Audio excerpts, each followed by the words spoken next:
Don't ask me to talk.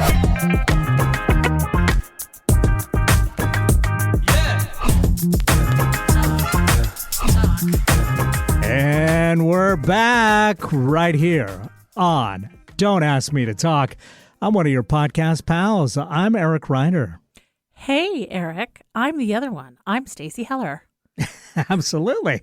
I love our intro music so much. Shout out to Dave Nelson who put that together. Yeah, great job, Dave. Right? We love it. It's so good. It's like funky, and every time there's like certain spots that you feel like you need to hit. Yeah, it's invigorating. It is invigorating. And, hopefully it wakes you up and gets you ready for the show. It does for me. Like Cool. an alarm clock. Yeah, exactly. Mm-hmm. Just goes off. I just go off when I hear that music. That's right.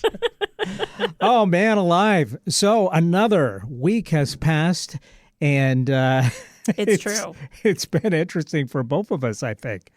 Uh-huh. I've been busy trying to get my projects done and trying to get my trip completely buttoned up. How's that going? It's going pretty good. I've made a couple little errors, but Okay. they cost me a little bit of extra money in all of these things. But, in the grand scheme of things, we're alive, we're thriving. So, And you're going. What more can you ask for? And yes, ultimately, That's the single most important thing. Do you have a passport? Do you have flights for there and back? I mean, it's so easy to be just like, oh, well, this hotel room is $200 a night. I'd never pay that anytime else, but hey, it's vacation, so right. Maybe I'll spring for that. It's so easy. But then it's like, well, this one is like $50 a night. Can they it's just a place that's covered, a roof and four walls. I mean, how much different can it be? And then, you get the $50 one and it's like, Totally, a little skivvy. I hope those rats are paying rent on this place. But they're like, hey, buddy, move over. That's my side of the bed. Exactly. I don't know why I made that sound like Mickey Mouse, but yeah, mouse, rat. But then sometimes the $50 place is just as nice. And you're like, what the heck? Why did I pay so much for the, deluxe place? Well, and the other thing is, like, when you're traveling, to your point, like, if you're going to be out and about a ton, then you don't need the highest end thing, right? And then, like, but if you're a napper and you're going to come back to regroup in the room, that's one thing. Also, are you just like a grab a cup of coffee, like, and go out person? Definitely not grab a cup of coffee person. Well, and so do you need that, like, a breakfast thing? I'll like, have a cup of tea, though, for sure. There you go. So all those things, like, you need to take into consideration. Absolutely. And I want to be more bougie than I am. Like, the couple times that I've had the opportunity to fly, like, first class or, business class or whatever, I'm just not good at it. Like, I feel a little like Julia Roberts in the Pretty Woman thing where she's like, mine's broken. Like, I just don't know how to operate first class very well. And the thing is, in my case, I'm planning for me and the girlfriend. So I have to rein in because I happily stay in the rat room. Of course you if do. it's just me, I don't care. But then I think about, well, would she happily stay in the rat room? And do I want to treat her to the rat room? Does she love you so much that she's willing to be in the rat room with you? Yeah. So it's like, yeah, I think we should probably spring for the little bit nicer spot. But it's so tough.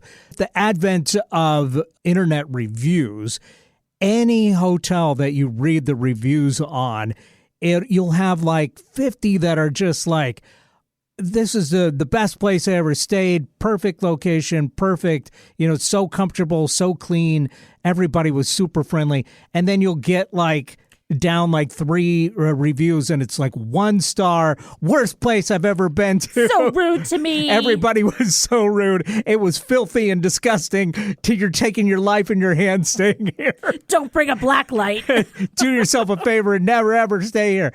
And it's like, do I trust this guy or do I trust the majority of people that are like, yeah, this is great. This is fine. And I feel like those are like the disgruntled person. Oh, yeah, they are disgruntled. That are just like sometimes maybe even making up things. Like I know from answering reviews for a couple of the clients that I work with that, I've either been a witness to the situation or I've heard about it from one of the trusted team members, and they're like, that's not how that went down. And so, hey, businesses out there, I highly recommend that you actually respond to those reviews, not so much because you're trying to prove like otherwise, because you can't change somebody's opinion, but it's more that you're paying attention, and then other people reading those reviews, because they do. Yep. They want to hear what the worst review people have to say. And so then you're like responding to it, and you can answer it in such a way that you're like, you're just a jackass. Yeah. So, little pro tip out there. Respond to those. Because then it's telling the other people like, yeah, that didn't happen. Right. And then they can discount that review as being invalid. Yeah, I love the to see how they parse the language so that it's like basically calling that person a liar without directly saying you're a filthy liar. Talk about a rat. It's interesting that this is your memory of the situation, as our memory of it is this. I love doing those. Yes. Oh, we remember you, Susie Q. Like, I'm sorry your experience was bad. It seemed like your whole party was having a rough day. Right. Yeah. Yeah, it's kind of fun. It is. I'm not often a fan of the passive aggressive like way of being, but when responding to reviews and things like that as the business owner, it's like you have to ride that delicate line between telling your truth and putting them in their place, but also being absolutely above reproach and polite. Yeah, you got to be, because otherwise then you appear to be the jerk, even though this person is trying to scam something. Right. So, yeah. All right. So your trip is you're checking off all the boxes. You're doing all your stuff, doing your chores. Yep. Where's Gertie going to be? Oh, your dad, you said. Yep. Okay. Yep. Excellent. I'm having to, after the great Wilson and Cole incident of last week, where Wilson climbed my leg like a tree, I actually have Cole going to hang out at a neighbor's house for part of the time, like a week of the time that we're away. And then... Because you're taking a trip as well. I don't know that we've mentioned this. Oh, on yeah. this Hey, show, by the way, once again, I'm on the road. Yes. You're headed to back east and then to Italy. So you've got a busy season ahead of you. I do. Yeah. It's crazy. So, yeah. So we're doing that so that we can avoid further interaction between the cats while we're not there. Probably smart. Yeah, and the injury, I'll tell you what, like the whole black and blue thing from the cat claws totally makes sense, but there's like an area on my leg that's like red and tight, and I'm like, do I need a tetanus? Like, what do I need to do? Well, you finally saw, yeah. That's for my I leg forgot about the incident. claws, yes. Yeah, the claws are, so Yes. the claws are one issue, so that's my left leg. You got clawed last week. I forgot about that. Yeah. I was just thinking about the ankle problems Well, that so you've been now- having. Yes. The ankle, So perfect time to travel. right? I'm trying to get the ankle thing taken care of before I go to Italy because I'm going to be harvesting olives Right. and wandering around Todi, which is in like Umbria region of Italy. And so not exactly paved flat surfaces. So update on the ankle. I went in and had proper full x-rays done, but of course he didn't see anything. He did notice that my ankle was really swollen. So he decided to extract some fluid from my ankle. And he did it on one side. And I am a bit of a stoic, like really faced with something that's scary to me. Right. I definitely like just get quiet and hunker down, that good New England stock that I am.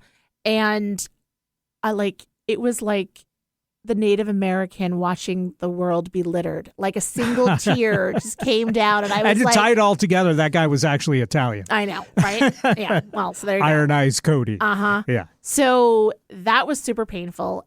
And then he was like, not a lot of fluid. Let me go do it on the other side where it's most painful. And it was a big old needle. Right. And so he got some more. And then he was like, there's some blood with that. So they're sending it out. So hopefully, probably not by next week because it's going to take a minute.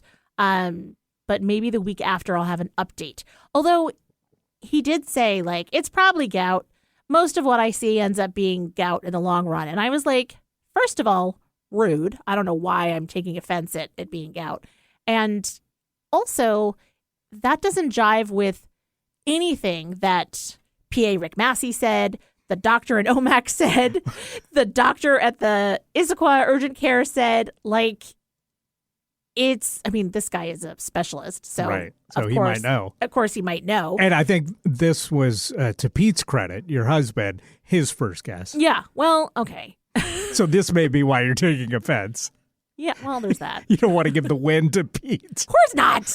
Of course not. Yeah. So I will hopefully, if not next time, maybe the next time, have an update on my ankle health. All right. Like, there's a weird, perverse part of me that's like, oh, it's like you're going to have to be amputated because I'm like, but it's not gout. Right.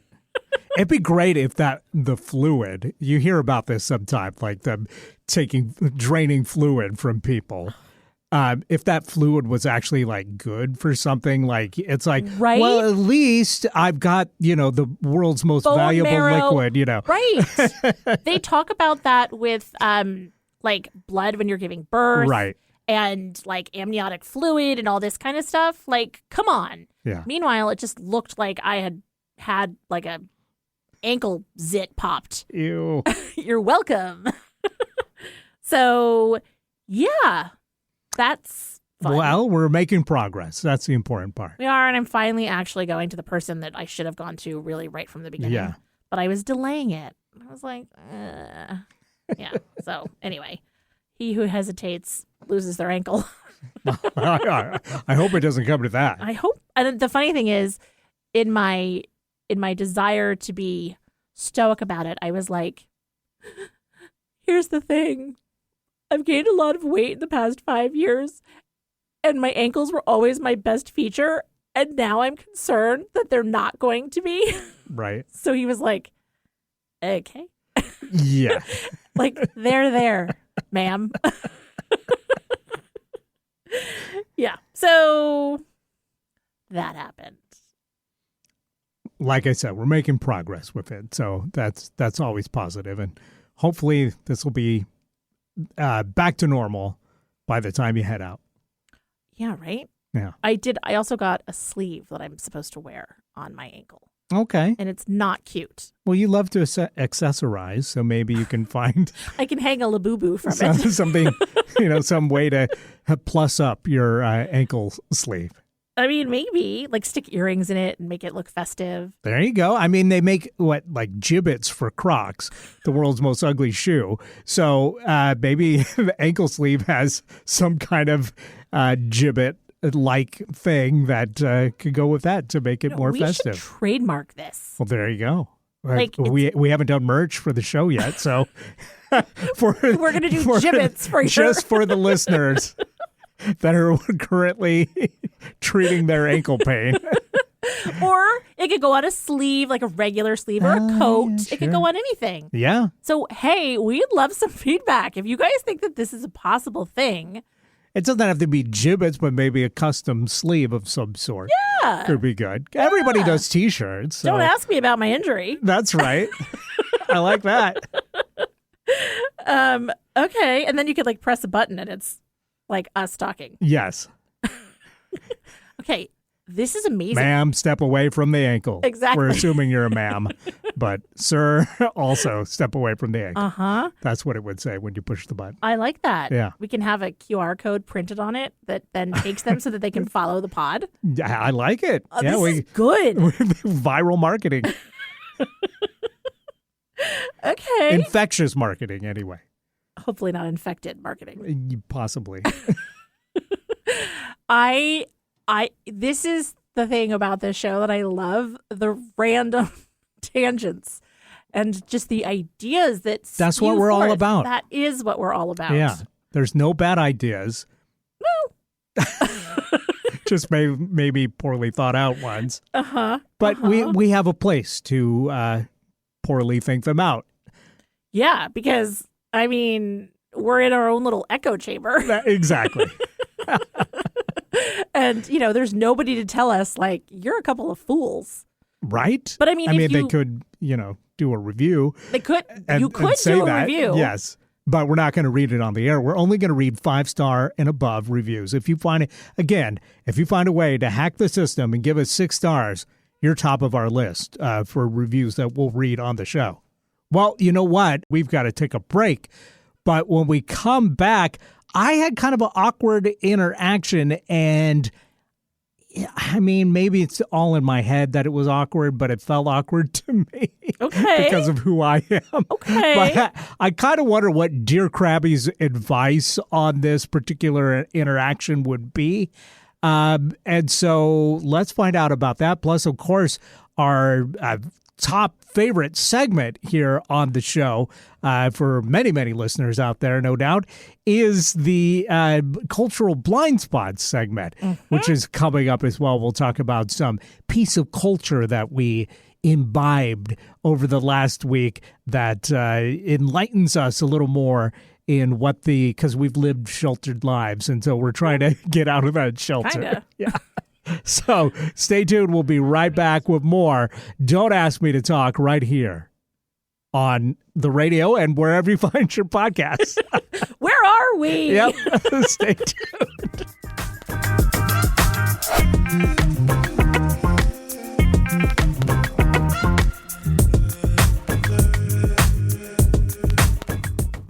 This is Eric Ryder reminding you to follow us on Facebook. We're at Don't Ask Me to Talk, and we're on Instagram, again, at Don't Ask Me to Talk. We'd love to hear from you, so check us out on social media and leave us a comment. Leave us a like. Remember, you can always email us directly at asking@don'taskmetotalk.com or leave us a voicemail or text at 475-999-2726. That's 475-999-2726.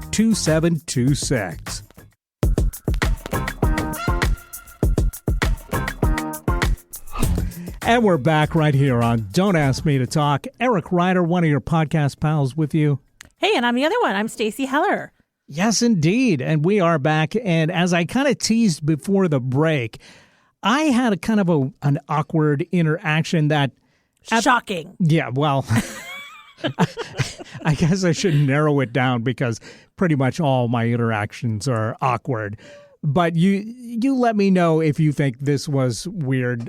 Okay, I'm ready. And this is entirely on me. But I just realized I wasn't prepared in any way to have this convo.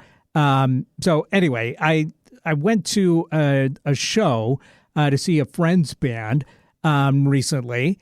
And I saw a friend there who I haven't seen in a while. And a different friend, presumably. Yeah. Okay. Yep, and their newish partner, and I don't know the marital status, so I'll just say partner, is I'd never met before, and she was pregnant. And so he introduced me to her, and it was like, hey, we're expecting she's expecting a baby, and, things are going great. And I was like, this is awesome. So happy for you too. But I stupidly said, do you know if it's a boy or a girl? And they said, oh yeah, we know it's a boy. And I said, oh, congratulations. That's awesome. Which I think is about as good of a response to that as I could give. But at the same time, immediately I'm like, well, why am I even asking about the gender of this baby? This just how bad I am with small talk, but also how in today's culture it can be so fraught with potholes that you don't. 100%. And B, by saying like, oh, that's awesome, congratulations, it almost implies that if it was a girl, well, then that wouldn't be as good by some stretch. And maybe this is all in my head because they were just like, cool, and moved right on. But I couldn't help but think, boy, I feel like I put my foot in my mouth with this. And I certainly wasn't intending anything other than saying, congratulations to you. I hope you're happy with this outcome. That's all. Right. Wishing the best for mother and baby. Absolutely. Whatever gender, which, again, I don't care about, but it's like the first question that pops into your brain when you're meeting a new pregnant mother for some reason. You know what I mean? I don't know what like a good question would have been. But you're somebody who's had multiple children, so maybe you could tell me what a good question would be if you just met somebody who's pregnant. Okay, so let's break this down. So first of all, and do you understand where I'm coming from at all 100%, with this? Yeah, which is why I'm going to address that first. First of all, in a world that is fraught with those kinds of potholes, as you say, right, where there are people that are like, we're not going to like talk about gender. We're going to let our child sort of gender themselves. And like, there's all these different things, right? But it's more than that. There's the other side, too, where they're like, we're going to light a forest on fire by announcing to the world with fireworks that our child is a boy or whatever 100%. With our gender reveal party. It's like it's become this thing where it's like, oh, it's either like the most important thing or the least important thing about a baby.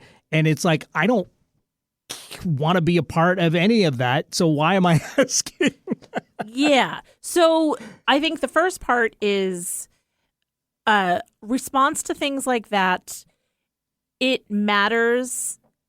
People know your intentions. So this is somebody that you're friendly with, even if you haven't seen them for a minute. Right. They know that your intention is genuine and like that you're probably awkward at small talk. This is not a surprise. They take no offense. I don't mean that you're awkward, but you know what I mean.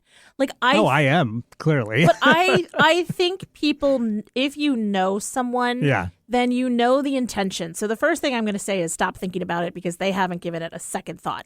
Most likely you're right there. Now, moving forward, when like the natural question is like, oh, congratulations. You must be so excited. A good follow-up question is, when is the baby due? I wish I had thought of that. Because it sort of keeps the conversation going. I feel like that almost might be fraught as well, because then I'm likely to say something stupid like, oh, it looks like, it's due tomorrow, or instead of. I don't think or it's would. Like, you know what I mean? It's just like that feels fraught with issues too. But I definitely appreciate where you're coming from. That's a better question. So there's that. Yeah. The other thing that you could say is, have you decided if you're going to find out the gender before the birth? That's how I should have phrased it, for sure. And if they're like, yeah, we did, and, it's a boy, it's like... They'll share it if they want to. Exactly. Yeah. And so, it's almost like did you decide to do it in advance, or are you waiting until the baby's born? And then they'll share and follow up or not. Like, yes, we know, but we're not telling people, or, yeah, it's a boy. And then my favorite kind of cigars, by the way. It's a boy? Yeah. They're a little chewy. But then I think the parting shot, if you will, is, well, I'm wishing the best for all of you. Yeah. Like I feel like I implied that, or at least tried to, but I still felt like, boy, I wish I had come up with some kind of better question. But I mean, when you're in the moment of that, you don't necessarily go to like have the time to really think out something and go like, oh, is this going to be free of issue? You know what I mean? And that's why I think about like the generations, right? And the things that, my mom says that, I don't cringe because I grew up with it, but my kids are like, ugh, like, what are you even? And there's sort of a generational thing, and then there's a how well you know the person thing. Right. And it's like, generationally, you maybe make for some allowances. Like my mother at 85. Yeah. She's not going to really change things. I think we're in the generation where we're both mock the idea of microaggressions, but also don't want to commit microaggressions. Yes. So we're kind of uncomfortable regardless. Yeah. Well, we want to be teachable, right? Yes. Because, like, again, as Maya Angelou says, when you know better, you do better. Right. And yet there are just certain things that we're like, it's not that deep. But then, you know what? It's not that deep for me, the upper middle class white woman. Right. Like, who really hasn't had to, deal with anything. Yep. And so it's easy to be like, it's not that deep. But I haven't walked a mile in a whole bunch of different people's shoes. Right. But in this particular case, I think that, like, you were genuine, you were pleased for them, and it was totally fine. They didn't think twice about it. Yeah, because for a second I thought, like, I should give a disclaimer, like, if it was a girl, that would be awesome too. But I just felt like the more I say on this, the more I'm going to digging a hole. It's going to be even more awkward, especially in a loud venue. Right. Like, it's so easy to get cut off because there's so many things where, like, I got cut off like mid-sentence where the context totally got spoiled on something. Right. That I still to this day go like, geez Louise. I totally know that was feeling. Like that was such bad timing that that I know this person is left with an entirely different impression of me than they should be because of the context of us being in a room where things are rapidly changing, you know? Mm-hmm. And boy, that haunts me to this day, like stuff like that. And so I try not to think about that stuff too much, but I do. And so this was another thing where I'm like, boy. Yeah. Yeah. Just give a thumbs up. Well, you're like, boy, just or girl. With that, I think. Yeah. Like, ugh. Yeah. Well, and I think this was a cut and paste thing. Like, if they had said, yeah, it's a girl, you would have been like, oh, that's awesome. Congratulations. Exactly. It was very much a cut and paste response. Yeah. So I think it's fine. But if you're out there and you don't know what to say, I think a great follow-up is, that's awesome. When's your due date? And then they're like, oh, it's blah, blah, blah, blah. And or it's did you decide to find out the baby, like the sex of the baby or the gender of the baby before the birth? And they'll share or not. Right. And, whatever the response is, it's congratulations. I wish you a very healthy pregnancy and, delivery. Right, right. But I got to give myself credit. I didn't go for what I could have said, which was, really, you think it's a good idea to bring a kid into this world? In this economy? Yes. Are you crazy?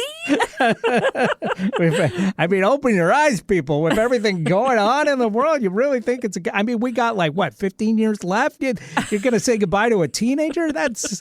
And knowing how hormonal they could be, that's you the apocalypse you're signing up for. They're going to blame you. Exactly. Yeah, maybe that's not a good response. I did it. Yeah, I reeled in all of that. So that's a very pat on the back from me. We don't have, or I don't have children response of you. Yes.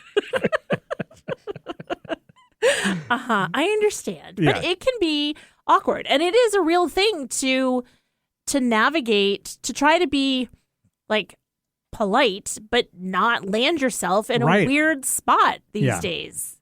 I mean, I had a conversation with somebody today at lunch, and he was talking about, he's like, I'm fine with, whatever sexuality my kid has and like this and that. Mm-hmm. But he's like, but I do worry about a teacher suddenly, if he has a son, decides that he's identifying as female, like, he's in kindergarten and then suddenly they're like referring to my son as this name, because like at that point, like my child may know, but my son also likes dinosaurs and has been known to be like, I'm a T-Rex. Right. And so it was like this whole interesting conversation about, those kinds of decisions and stuff. And I Right. was like, I'm trying to respond.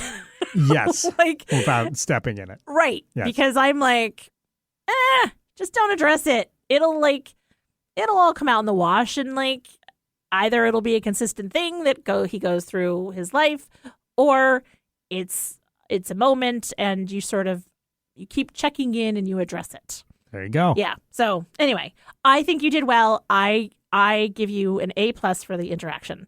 Well, thank you. Yes. And I think that was good advice. Excellent. I'm going to keep that loaded up. No, because you're going to time. panic and you're going to be like, shit. Okay, but I'm going to try and keep that in mind next time I'm in this situation, if I am in this situation ever again. Perfect. Yeah. Okay. All right. Do you want to talk about our cultural blind spots? Yeah. Do you want to go first, since I just monopolized the first part of this segment? I will go first. Yeah. I really worked hard to find something that I had never seen that would be a classic, that it would encapsulate a whole genre, if you will, of filmmaking. So I watched Annie Hall. Oh, okay. Like, it was like classic Woody Allen. Right. Like, whatever you think about him as a director and a person and a father and a spouse. Yeah. Et cetera, et cetera, et cetera. It's a very specific type of filmmaking, and he's pretty consistent in being in these movies and showing up as the neurotic Jewish man that he is. Right. And I had never seen it. And I've seen a couple of his movies, but this one, it felt like it was like really a moment. Yeah. And first of all, it was so interesting to see. He's not surprising. Like, as I said, he shows up the same way as like a very self-aware, angsty New York Jewish man, right? Yep. Who is egocentric and everything's about him and what his needs are.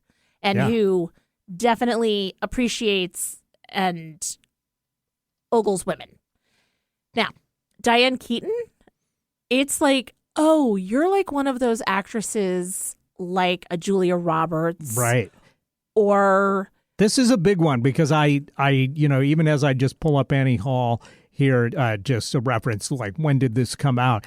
It's like seeing the stills from it. This all looks very familiar to me, even though I've never seen this movie, just because it is considered one of those classics that people have talked about our whole lives. And I feel like I'm going to have to check it out.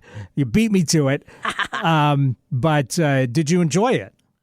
I did enjoy it because I loved seeing Diane Keaton, who I love. Like, when people are like, what's your fantasy house look like? I'm like, any Diane Keaton movie that's like from like the 2000s, and I would love to dress like her.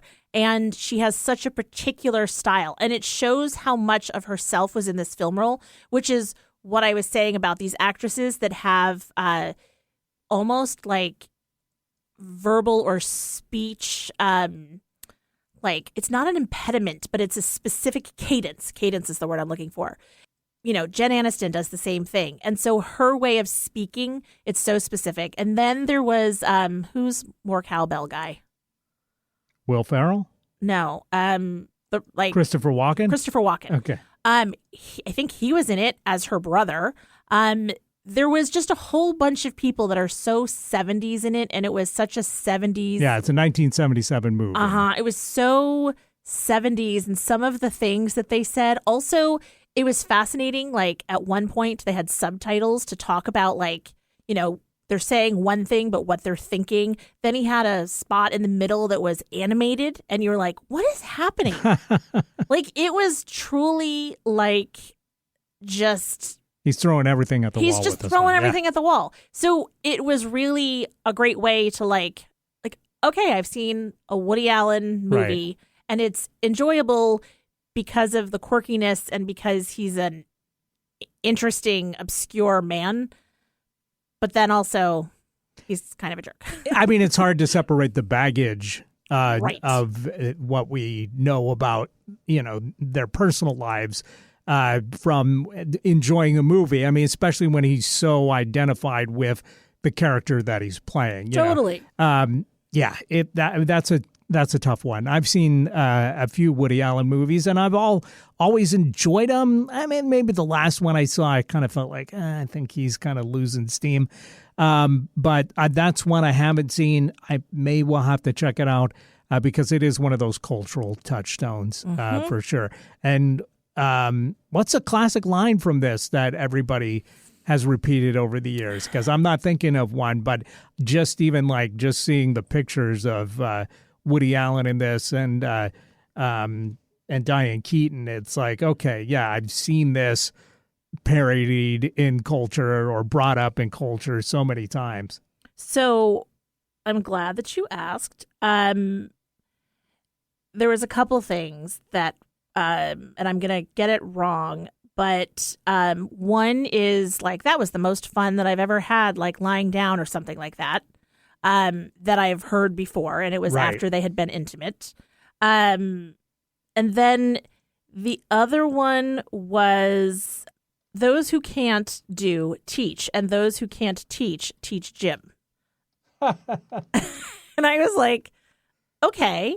Like, I don't know if the original expression of those who can't do teach is that, or if he just stretched it to a further spot.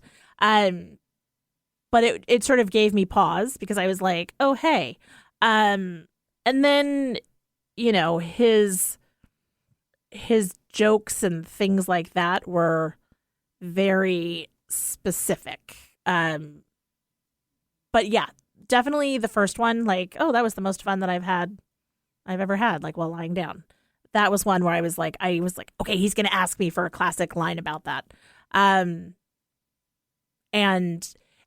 this is one where like the costume, like everybody kind of knows without knowing the movie poster of Woody Allen, but more famously, Diane Keaton in the pleated pants with a vest, a tie, the hat, and a straw bag.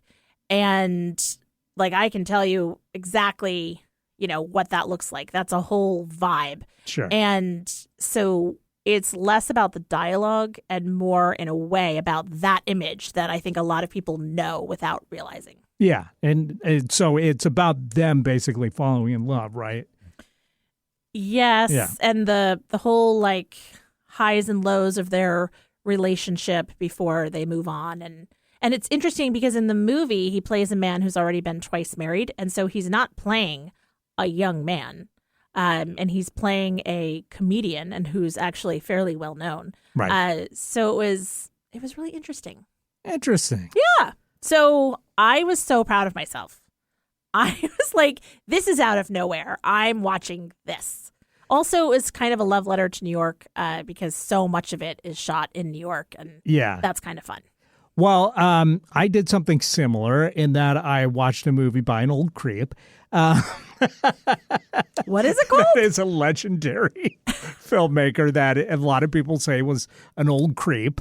And in this case, I think it's maybe easier to separate the baggage from the film just because honestly, I haven't dived that deep into Alfred Hitchcock's life. But I've just, I've heard the odd, like, oh yeah, he was kind of a creep in this respect. And kind of a jerk, I guess, with some of his actresses. Yeah, exactly. So, but I mean, because he's long gone, and the fact that everybody just says, well, okay, like all his movies are amazing, or a good chunk of them are amazing, that it's just, I think it's easier to just go in with no like baggage of his personal life. Sure. Whereas, watching a Woody Allen movie right now still feels like, oh, am I endorsing this somehow, Right. Like he was telling us who he was the whole time, and we thought it was funny. Right. Mm-hmm. So I watched Dial M for Murder for the first time, and it's set in London, and it's 1954, so I'm kind of on this kick of watching classic British movies here before I take my trip. And this was an interesting one. I don't think it's as as strong, obviously, as some of his later stuff, like Psycho and stuff like that. But it is good. It's got an interesting plot, good acting. It's got Grace Kelly in it, who's absolutely gorgeous. And Robert Cummings and John Williams and like good actors. The thing that like bugs me about these early Hitchcock movies, and I've seen a couple of them, is I feel like at that point, like in the 50s and before, a lot of times they really didn't know what to do with the scores. Yeah. They were like so like kind of like almost soap opera-ish in that I literally was about to say melodramatic. Melodramatic. Like it's very like yeah. Bum, bum, bum. Yeah, exactly. And it's like later they really kind of figured out how to finesse music in movies a lot better, to score things without it being like over the top or, just kind of not gelling with a scene. Mm-hmm. And there's so much of that in this movie that it's kind of distracting. But if you can look past that and just enjoy the acting and the plot, then it's a fun movie. So, but it's not one that I would say you definitely have to have this on your list if you're watching Hitchcock movies. I would just say... You really liked Rearview Mirror? What is it? What was the one that you saw? There's one that you watched somewhat recently that you were like, yeah. Oh, Vertigo. Right, Vertigo, yes. That's what it is, okay. Yeah, Vertigo is great. Psycho is great. The Birds, for all its kind of weirdness, is still a lot of fun. Yeah. So, yeah, but I think, Dial M for Murder is a fun way to pass, an hour and a half or so, but it's not like life-changing cinematically or plot-wise, but it's still just a kind of a fun howdunit, and I do enjoy a good howdunit. So one thing that's really nice about watching some of these old movies is that they're not as long. Yeah. Like it's like literally under 2 hours. Yeah. I mean, very often like right around that sweet spot of an hour and a half. And you're like, okay, I got a lot of story and, it's not like a whole huge, like, we're going to need a break kind of a timeline. Yeah. So that's been kind of nice. I'm like, okay, I'm down with a 90-minute movie. All right. Amen. And you had commented when you talked about the Lavender Hill mob. Was that what it was? Yeah. You had commented about obviously like London looking so different because of when it was filmed. Oh, yeah. So is it similar because it's around the same time? It is similar, but this really like 90% of the movie takes place in an apartment. And there's some street scenes, but they're pretty minor. And then another part takes place in a club. So it's very contained. Okay. You don't really get that much London in it, which is kind of a shame because I would have liked to see them take more of this plotting outside. Right. Whereas the Lavender Hill gang is very like, we're on the street, we're doing all this stuff to the point where it's like, yeah, they couldn't do this today because they would have to close down so many streets, busy streets and stuff. Yeah. And in this movie, it's just like, it's all shot in a studio. Okay.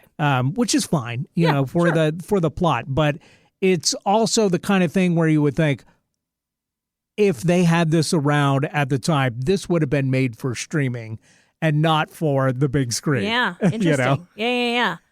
That's true. I mean, because that's so often there's a big difference in that. Yeah. Yeah. Okay. And then the other thing with this movie is I believe it was shot to be a 3D movie, but there's could not find a 3D print of it anywhere.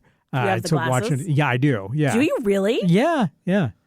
Wow. Are they like a holdover from like one time that you went, or do you have like glasses that are? Yeah, I mean, there's a couple things. I mean, I have a book that's got 3D images in it that it came with. So I have that from that. And then also there's another show that I watched that also had like a special 3D episode. And so they sent glasses to people that wanted them. Wow. So we've got a couple of these laying around. And I'm talking about the old kind with the blue and red lens that you watch through.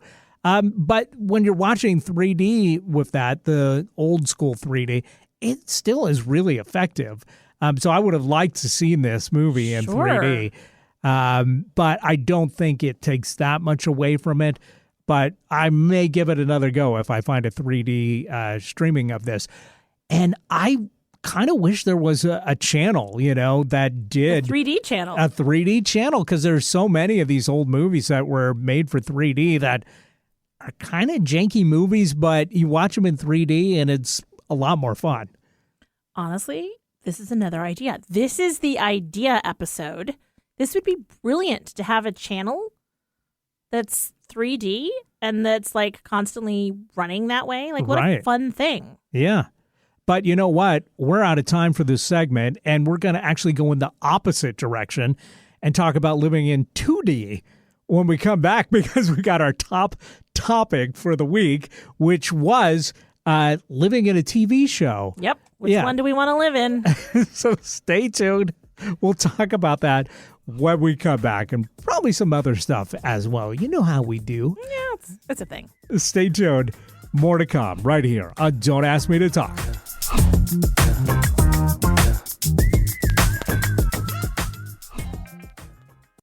Hey, I'm Stacey Heller. I'm one of your podcast pals, along with Eric Ryder from Don't Ask Me to Talk. Are you liking what you're listening to? Awesome. We would love if you would follow us on social media. We're on Facebook and Instagram as Don't Ask Me to Talk. We also are wherever you find your favorite podcast. You can follow us, subscribe, like, rate, whatever it is that you do. You can also email us. That's asking@don'taskmetotalk.com. And if you'd like, text or leave us a voicemail at 475-999-2726. Basically, we'd love to hear from you. Thanks for listening. And we're back right here on Don't Ask Me to Talk. Eric Ryder and Stacey Heller still with you. And we are to the segment of the show where we talk about what I like to call our top topic, although I feel like we talk about all kinds of stuff more than probably our topic of the week. But this is the topic that the Wheel O Topic selects for us each week on the show that we always discuss in our final segment. And you are the person, Stacey, that comes up with these topics and puts them on the wheel. And I always like to find out the inspo, the kernel, the little nut behind coming up with this particular conversation starter. Mm-hmm. Yes, it's good to try to get into this mind. So this came from a conversation I was having with a friend, and we were talking about like old sitcoms from when we were growing up, and like just the strong family thread. Like you think about Family Ties, and you think about The Cosby Show. Again, try to separate the man, now that we know better, from the work. You think about all of these funny sitcom-ish families that it's like, oh man, like it would have been cool to be in that family. Or, we were just kind of talking about these worlds that are created. And so then I was like, okay, well, I'm not going to pick which sitcom family do you want to be with, because also there's so many shows now that are about, dare I say it, friends or workplace type shows or something like that. And so I thought it would be interesting to sort of explore, like, what world do you want to inhabit? Like, do you want to go hang out with the gang at Central Perk? Do you want to work at Dunder Mifflin and be like at the office? Like, yeah, like what world or show would it be interesting to live in? Yeah.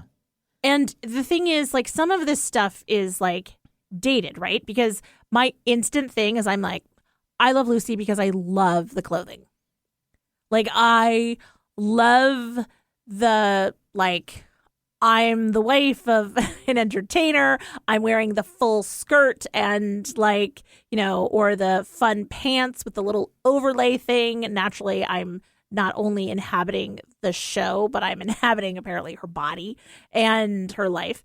And I'm like, oh, so fun. But then on the other hand, it's like, oh, women in the home, and like it's dated and blah, blah, blah.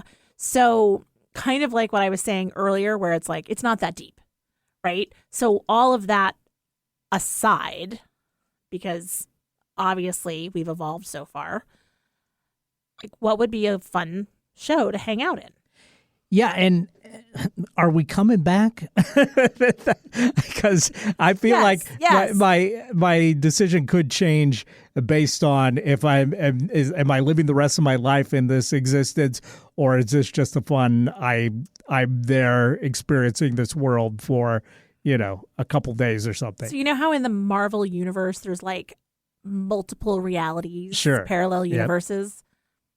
We're just visiting. We're just on this parallel universe. Like, we're not stuck there. This isn't like a Groundhog Day or Pleasantville or whatever it was, where it was like, okay, this is where I am and I'm stuck here. This is like, all right, like I'm going to live a lifetime in the blink of an eye in a way. Right. Okay. Yeah. But we are coming back. You're coming back. It's okay. You're coming back. You're gonna. Regardless of what happens, you're not leaving Gertie. You can still go to the UK with the girlfriend. Yes. This is all happening in the blink of an eye. Okay. You're living a full life interacting with this group of people. Yeah, because we didn't have this context last week when this category came up, and I said Mr. Belvedere because I thought, well, this seems like nothing bad happens in this world, and they've got a butler. Seems pretty good, Right. I'll take that. Come on. Yeah. I mean, he was sort of like a Manny in a way. Yeah. Right? I mean, yeah. And I will say, which, fair if you come at me, but like the Cosby Show, again, I want to acknowledge that Bill Cosby, problematic, all the things that he did, right. Horrible. But that show, like the way that they dealt with issues and topics, and it just seemed like a show for two people in the show, again, fictional, that you've got a psychologist and I think a medical doctor or a lawyer. I don't know what they did. Like they had interesting approaches and humor to how they dealt with things. Obviously, It's a sitcom and whatever. Right. But it's like, oh, like stuff is happening and also it's not that serious. And also like we actually all get along and like that just seems lovely. Life is just so complicated. And before anybody comes at me, I do want to acknowledge that there was a Mr. Belvedere episode where one of Wesley's friends, he was the kid, got AIDS. So that is something bad that happens to somebody on a very special episode. Nothing sacred. Of Mr. Belvedere. When it's horrible. 10-year-old got AIDS on the show. But okay. Oh my gosh. So, but anyway. Wow. But now that I know I'm coming back, I don't feel like I got to risk boredom to be in a cozy existence, right? No. So my first thought for something that seems like it would be kind of cool to see and in real life, but also would not want to be stuck there, is Severance. On Apple TV. Okay. The aesthetic of this show is just so gorgeous and so stylized. And also, it's an interesting concept. Now, if you're not familiar with Severance, it's about people that get a implant that allows them to completely separate their work life from their home life, right? So when they go into work, they're a completely different person, essentially. Okay. And they retain a lot of their skills and intelligence, but they've no memory of the person that they are outside of work and vice versa. And so that would be like an interesting thing to experience, at being an innie which is what they call it when they're workers. Okay. For a bit and not have like the baggage of your outside life.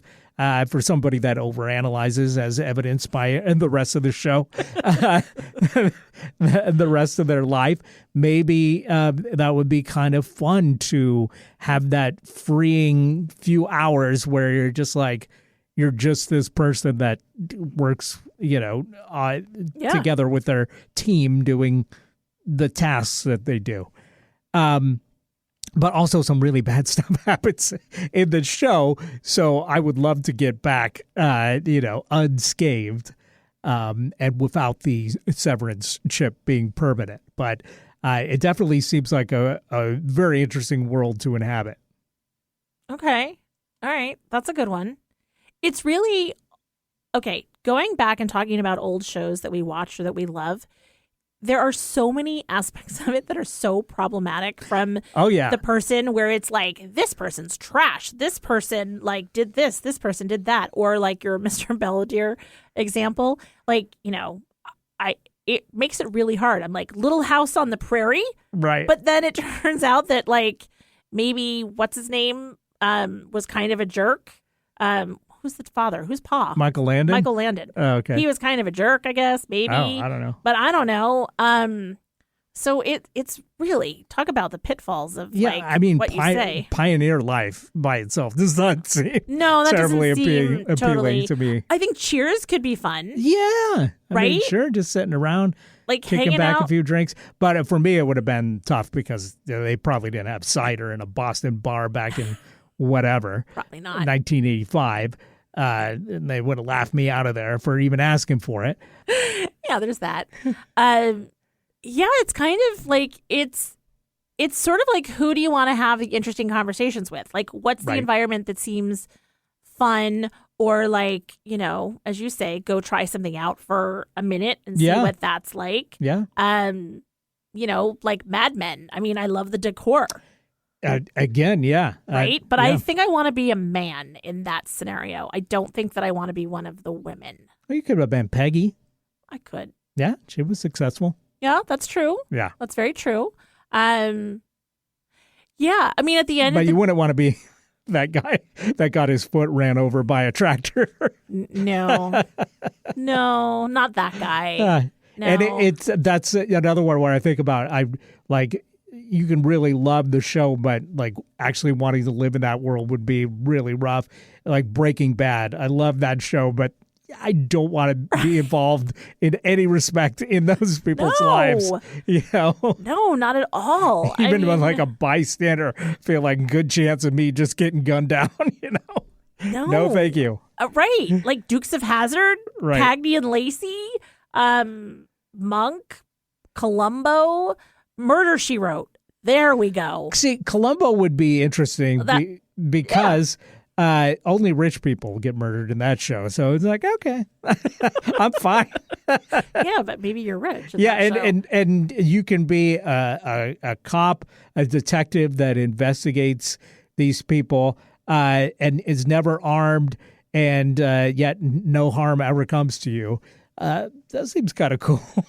I mean, you can call people out on the fact that they committed murder, and you've got all the details that probably wouldn't hold up in court because, details. He doesn't actually collect good evidence. No, usually. It's like based on. Yeah. But in that world where it's that squeaky clean, that could be interesting. Right? I mean, I don't know. Well, okay. So at the end of the day, I think what we've concluded is, like some trips we take, it's a nice place to visit, but I wouldn't want to live there. Exactly. All right. All right. Fair. Well, we're out of time. Let's figure out what we're talking about next week on The Big Show. Wash dishes before ... Putting them in the dishwasher. This is like the toilet paper. This is meant to be about things that people are very like, the toilet paper has to come down over the top or from under the bottom. And yes, you have to rinse them. So it's about things, household things like that can be divisive. Okay. All right. I like it. Let's do it. All right. Well, be sure and tune in for another exciting edition of Don't Ask Me to Talk next week. Thanks for listening. We love you. Thanks.